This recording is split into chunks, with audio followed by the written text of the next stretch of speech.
काल मी एक प्रश्न विचारला होता की जनरली असं आढळून येतं की 14 वर्षापर्यंत 14 वर्षाचा मुलगा आणि मुलगी, त्यामध्ये 14 वर्षाची मुलगी ह्या हाईटची असते आणि 14 वर्ष मुलाची हाईट ही असते. ओके. पण पुढील 5 ते 6 वर्षामध्ये 20-21 होईपर्यंत 21व्या वर्षापर्यंत त्या मुलीची हाईट एवढी वाढते आणि मुलाची हाईट एवढी वाढते. बरोबर आहे?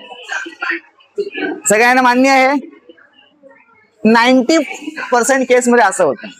काही केसेस मध्ये मुली वाढतात, काही केसेस मध्ये मुलं नाही वाढत, बट 90% केसेस मध्ये असंच होतं. बरोबर आहे?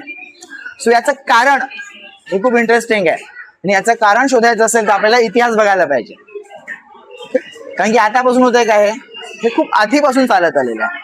आणि किती आधीपासून? तो हजारो वर्षांपासून, हजारो, जवळजवळ 10,000 12,000 वर्षांपूर्वी जेव्हा मुलं मुली जो काय समाज, स्त्री पुरुष जो समाज होता, त्यावेळी स्त्री जे 13, 14, 15 वर्षामध्ये स्त्रीला मासिक पाळी सुरू व्हायची, आहे की नाही, पिरियड सुरू व्हायचे. आणि मग त्याच्यानंतर ती स्त्री आई बनू शकत होती. ठीक आहे. सो या गोष्टीमुळे काय झालं तर फिजिकली त्या स्त्रीचं एका ठिकाणी राहणं वाढलं. ठीक आहे. फिजिकली ती स्त्री घरामध्येच राहू लागली किंवा घराच्या आजूबाजूच्याच वातावरणात राहू लागली, कारण की तिला घर सांभाळायचं होतं, तिचं बाळ सांभाळायचं होतं.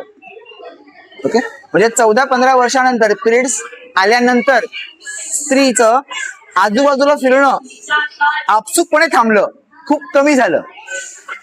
ओके. म्हणजे शरीराची हालचाल कमी झाली, ऍक्टिव्हिटी कमी झाली, ठीक आहे ना. त्यामुळे जी शरीराची ग्रोथ व्हायला पाहिजे, ती ग्रोथ किंवा जो मसल एक्सपांड होण्यासाठी जे एक्सरसाइज व्हायला पाहिजे ते एक्सरसाइज झालं नाही.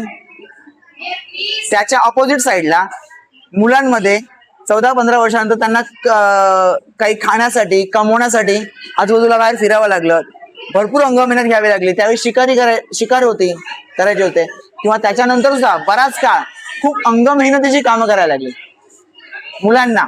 त्यामुळे या सर्व स्ट्रक्चरमुळे त्या मुलांची शारीरिक हालचाल झाली, त्यांचा व्यायाम झाला आणि ह्या संपूर्ण वर्षानुवर्ष